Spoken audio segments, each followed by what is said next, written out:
So I have one last gift. It's not for my son, though. It's for my wife and my brother. The words hung in the air, thick and heavy, instantly sucking all the joy out of the room. We were in my backyard, surrounded by colorful balloons and half-eaten pieces of a superhero-themed birthday cake. My son, the boy I had called my son for 3 years, was sitting on the grass, gleefully tearing the wrapping paper off a new toy truck. My wife, Sarah, gave me a tight, forced smile. My brother, David, the golden boy, just looked confused. I was holding a single, crisp envelope. "What is it, honey?" Sarah asked, her voice just a little too high-pitched. "Is this a surprise for our trip?" My parents, beaming from their lawn chairs, chimed in. "Oh, Mark, you're always so thoughtful," my mom said. I just stared at them. At all of them. The happy family. My loving wife, my supportive brother, my doting parents. A perfect little picture of lies. I walked over and placed the envelope on the small table between Sarah and David. "Go on," I said, my voice eerily calm. "Open it together." They exchanged a nervous glance. David, ever the confident one, picked it up and tore it open. He pulled out the single sheet of paper inside. I knew the words on it by heart. I had read them 100 times in the last 48 hours, until the ink seemed to burn into my retinas. David's face went white. I mean, sheet white. He looked like he'd seen a ghost. Sarah leaned over to see what it was, and a small, strangled gasp escaped her lips. She looked up at me, her eyes wide with pure, undiluted panic. The whole party had gone silent. Everyone was watching us. "What is it?" my father asked, starting to get up from his chair. "What's wrong?" I looked him dead in the eye. Then I looked at everyone. My aunts, my uncles, my cousins. All the people who had ever said, "Wow, little Leo is the spitting image of David," and then laughed it off. I took a deep breath. "That," I announced to the silent, watching crowd, "is a paternity test. It says there is a 0% chance that I am Leo's father. But it also says there's a 99.999% probability that the father is a close relative. Specifically, a paternal sibling." I let that sink in. I watched the color drain from my mother's face. I watched my father's jaw drop. And then I looked back at my wife and my brother, who were frozen in a tableau of guilt. "So," I said, my voice breaking just a little, but filled with a cold fury I didn't know I possessed. "Happy third birthday to my nephew, I guess. Now, who wants to tell me how this happened? Let me take you back. Because this nightmare didn't start with a piece of paper. It started with hope. Sarah and I were married for 3 years before Leo was born. And those 3 years were hard. We wanted a family more than anything, but it just wasn't happening. We went through all of it. The doctors, the tests, the endless, soul-crushing disappointment. It puts a strain on a marriage, you know? It creates this little dark cloud that follows you everywhere. Through it all, my brother David was our biggest supporter. Or so I thought. David is my older brother.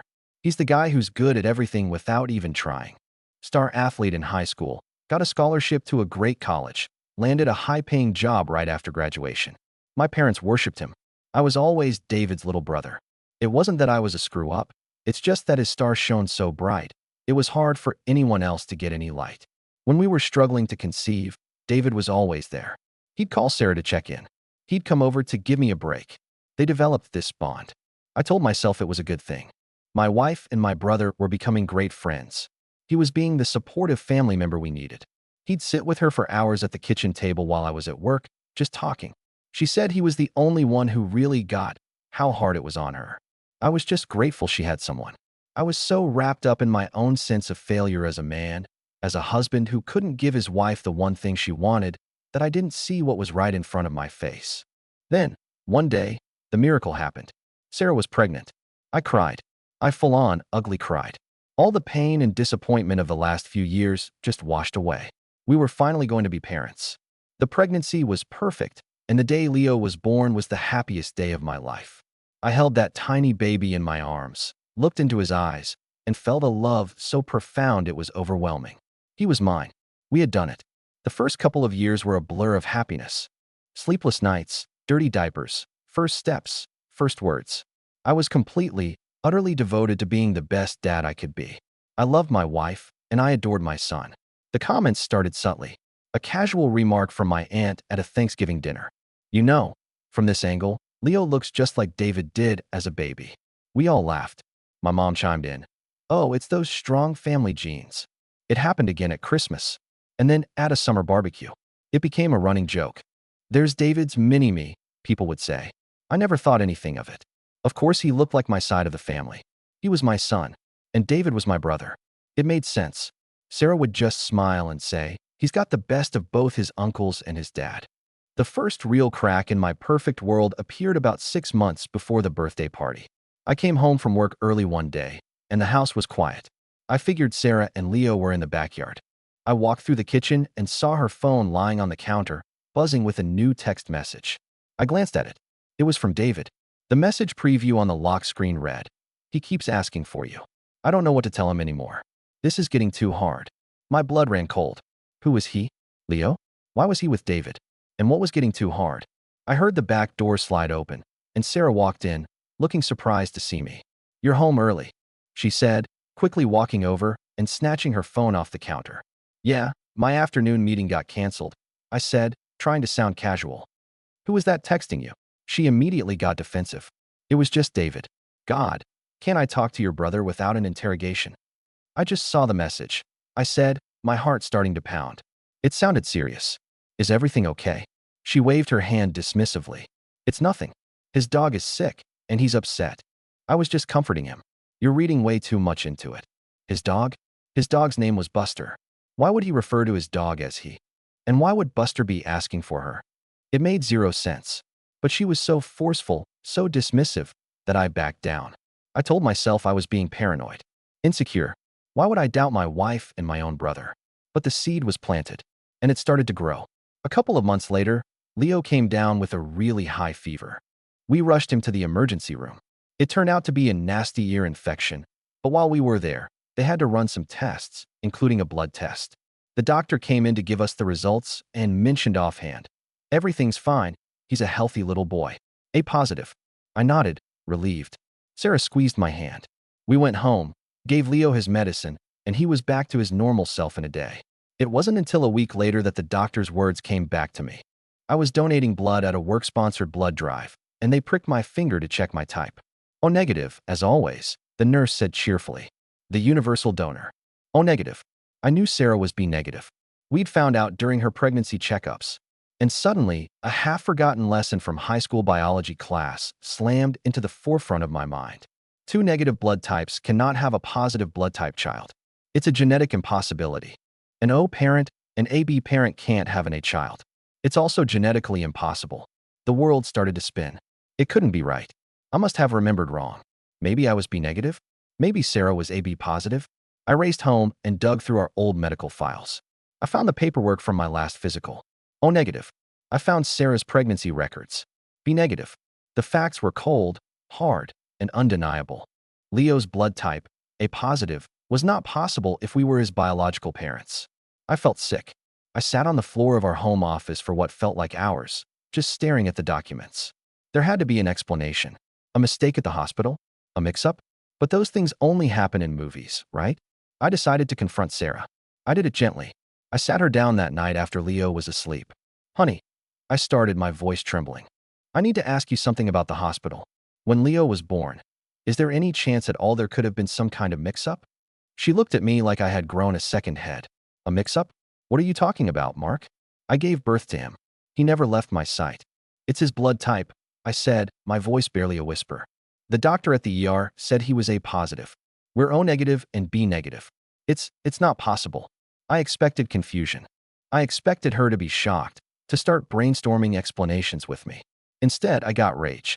"Are you serious right now?" she shrieked, jumping up from the couch. "After everything we went through to have him, you're suggesting he's not ours? What is wrong with you?"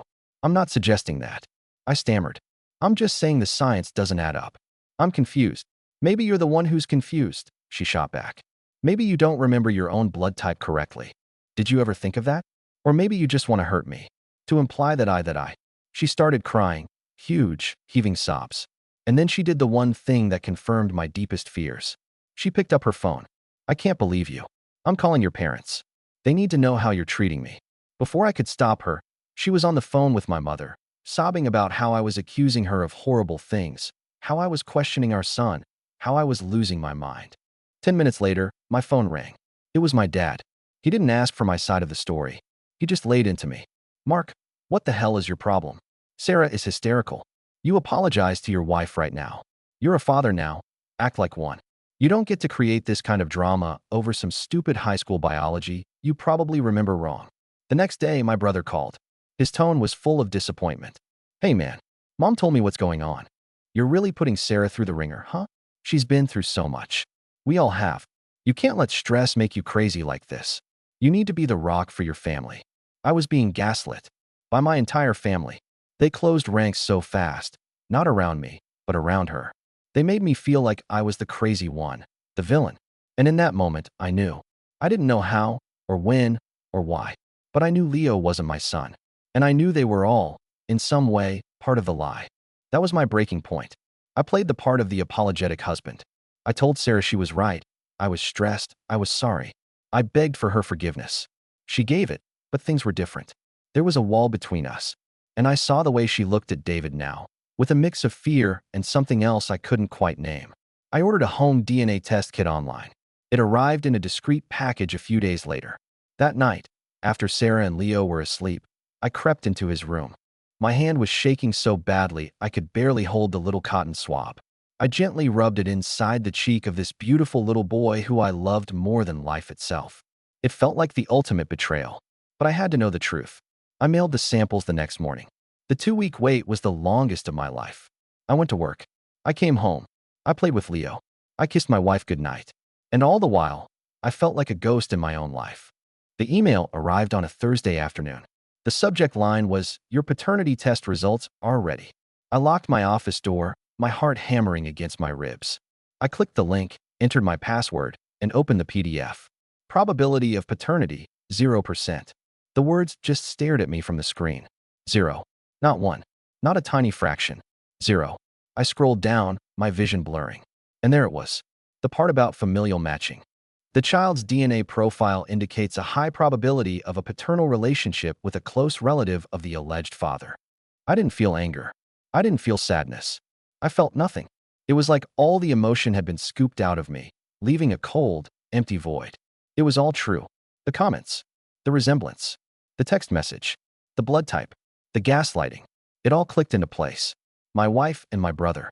While we were struggling, while I was feeling like a failure, they had turned to each other. And they had created a family built on my love and my money and my name. And my own parents had helped them cover it up. That cold, empty feeling slowly began to burn. It started as a low heat in my stomach and grew until it was a raging inferno. Leo's 3rd birthday was that weekend. They had been planning this big party for months. The whole family was coming. At first, I thought about just packing a bag and disappearing. But then I thought about what they had done to me. How they had lied to my face, made me question my own sanity, and used my love against me. No, they weren't going to get away with it. They didn't deserve a quiet exit. They deserved to have their perfect little world blown to pieces, just like they had done to mine. So I planned. I printed out 3 copies of the DNA test. I went to the bank and quietly moved half of the money from our joint account into a new, separate account in my name only. I called a divorce lawyer and scheduled a consultation for the following Monday. And I went to the party. I smiled. I hugged my parents. I shook my brother's hand. I watched Sarah bustle around, the perfect hostess. I played with Leo. I helped him open his presents. With every passing minute, the cold resolve inside me grew harder. Which brings us back to the backyard. After my announcement, there was a deafening silence. Then, chaos. My mother started sobbing. No, it's not true. My father was yelling at me. How dare you do this? In front of everyone. This is a private family matter. It stopped being a private matter when you all decided to lie to me. I yelled back, my voice finally cracking with the full force of my pain and rage. Did you know? I screamed at my parents. Did you know this whole time? My mother just cried harder. My father couldn't look me in the eye. That was all the answer I needed. Sarah finally spoke, her voice a pathetic whimper. Mark, please. We can talk about this. It just happened once. We were both hurting so much from the infertility treatments. It was a mistake. A horrible, stupid mistake. A mistake. I laughed, a harsh, ugly sound. A mistake is spilling coffee on your shirt, Sarah. This is a 3-year-long conspiracy. You let me raise him. You let me love him. You let me give him my name. I turned to David, who still hadn't said a word. He was just staring at the ground, the very picture of a coward. And you, I spat. My own brother. You were supposed to be my best friend. You hugged me in the hospital waiting room. You told me congratulations. How could you? He finally looked at me, his eyes filled with tears. I'm sorry, Mark. I love her. You love her. I was incredulous. You don't know the first thing about love. You know about taking what isn't yours. You've been doing it your whole life, and they, I said, pointing at our parents, have always let you. That was it. I had said my piece. The guests were all backing away, horrified, whispering amongst themselves. The party was over. My marriage was over. My family, as I knew it, was over. I looked down at Leo, who was now crying, scared by all the yelling. That was the only thing that broke my heart. None of this was his fault. He was the innocent victim in all of this. I knelt down, kissed him on the forehead one last time, and whispered, "Goodbye, buddy." Then I stood up, looked at the wreckage of my life, and walked away. I didn't look back. The aftermath was exactly as messy as you'd expect. The divorce was brutal, but the DNA test was my trump card. I wasn't financially responsible for a child that wasn't mine. I sold the house, our dream house, and made sure she got only what she was legally entitled to, which wasn't much. My family, of course, tried to fix it. They called, they texted, they begged me to think of the family and not throw everything away over a mistake. They wanted me to forgive and forget.